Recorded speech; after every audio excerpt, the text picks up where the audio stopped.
Gelett Burgess was a 19th century author and poet, and he was famous for two things. He coined the term blurb, and he wrote a poem called The Purple Cow.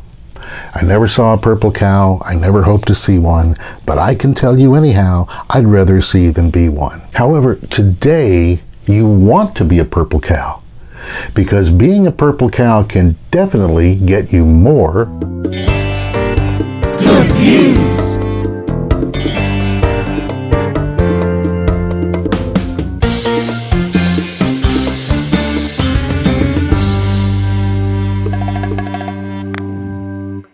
Angie Thompson's company, Living in America, helps businesses communicate.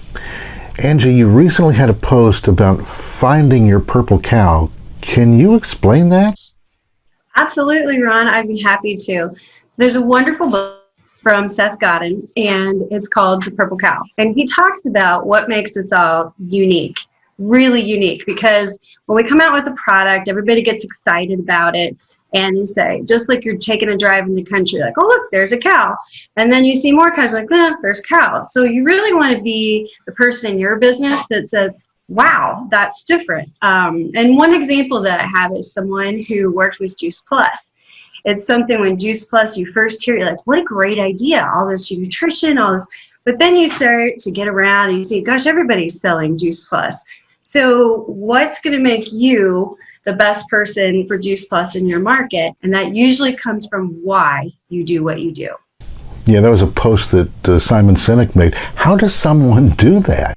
Yeah, so I think that where you start with your why, as you think about why did you choose that product or why did you choose that service? So for example, Juice Plus. I asked that lady, I said, she says, well, it's in 41 medical journals. I said, but everybody knows that. What's the one thing, why did you start selling Juice Plus? And she said to me, well, because I'm a terrible mother, my kids wouldn't eat vegetables. They said, well, that is your market, because there are a lot of people out there who are not terrible mothers, but I'm pretty sure we are, because no kids like to eat vegetables. So as you go after that market, looking for moms and telling that story about you, because that's how you start it, and that's really why you do what you do. So if you stay in that market and you focus on why I did it, you'll start to catch those people because they have a connection to you and they feel like, I trust this lady because she did the same, she's in the same boat I was, she's in the same situation I was.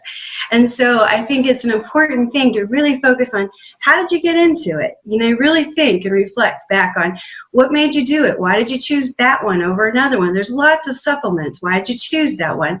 And go after that market. And that doesn't mean that you're going to isolate the other markets. What that means is people are going to start to recognize you because you're specialized. They will remember you as the lady who said, I was a bad mother, so now my kids eat vegetables. But they're going to remember that you do Juice Plus and that you have a very good reason to do it, and that you chose it for a reason, and they trust you. It builds your level of know, like, to trust. Yeah, I know. You ask someone about their target market, and they say, well, it's everybody. And the other thing, Ron, that I think we hear all the time is, I build relationships. That's what makes me different. I care about my customers. Do you really think there are people in small business that don't care about their customers? No, or they're not going to be there very long.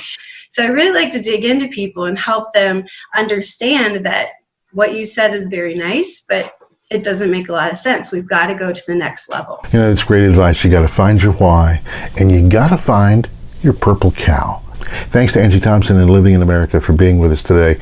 I'll put a link to her page down in the comments, and if you have a comment or a question, just reach out to me by email. For now, that's a wrap.